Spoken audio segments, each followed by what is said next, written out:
Bonjour les loulous et bienvenue dans cette nouvelle vidéo dans laquelle je vais enfin répondre à la question pourquoi les éléments d'un ensemble doivent être non mutables et pourquoi les clés d'un dictionnaire doivent être non mutables.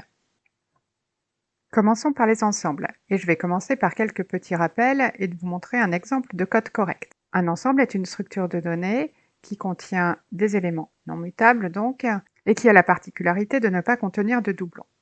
Dans le code qui est à l'écran, j'ai défini deux tuples, un tuple 1, 2, 3, un tuple 1, 2, et je définis un ensemble qui contient mes deux tuples. Si je définis un tuple 3 qui prend la valeur 1, 2, 3 et que je l'ajoute à l'ensemble, il ne se passe rien puisque le tuple 1, 2, 3 fait déjà partie de l'ensemble. Pour preuve, vous pouvez demander à Python si tuple 1 est bien égal à tuple 3 et il vous répondra par l'affirmative.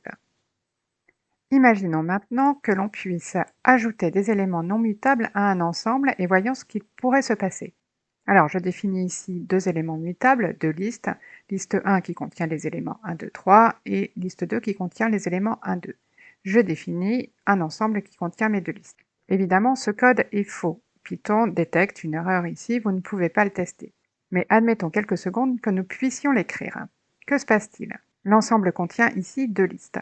Et maintenant, si j'ajoute l'instruction liste 2 append 3, c'est-à-dire si j'ajoute 3 à ma liste 2. Ma liste 2 devient la liste qui contient les éléments 1, 2, 3. Si vous testez l'égalité entre la liste 1 et la liste 2, Python vous répond par l'affirmative. Vous vous souvenez, un ensemble ne peut pas contenir deux fois le même élément.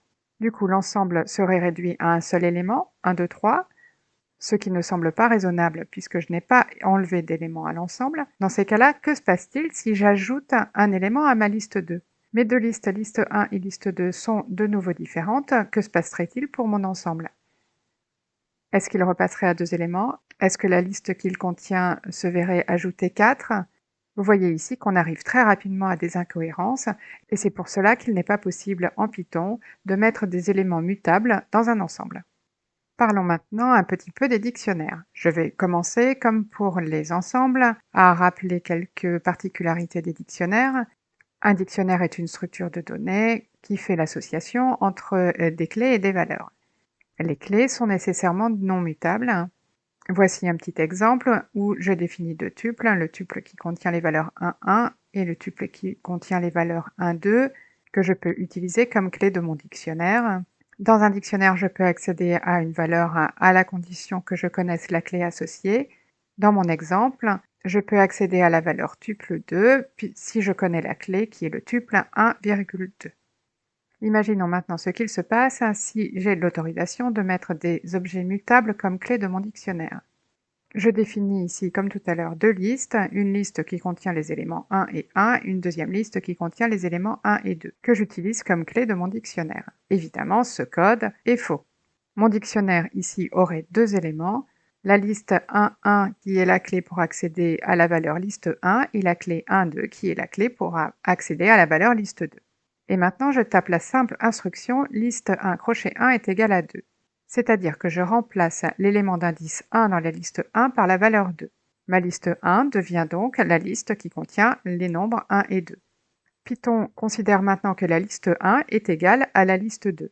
Et que devient mon dictionnaire dans ce cas-là? Il y a toujours deux entrées et deux clés identiques. La clé liste qui contient les valeurs 1, 2 donne accès à quelle valeur? La valeur liste 1 ou la valeur liste 2? Encore une fois, vous voyez qu'on arrive très rapidement à une incohérence si on met des clés mutables dans un dictionnaire. J'espère avoir répondu aux questions qui étaient pourquoi les éléments d'un ensemble doivent être non mutables et pourquoi les clés d'un dictionnaire doivent être non mutables également. Cette très courte vidéo est maintenant terminée et je vous dis à très bientôt dans la prochaine vidéo.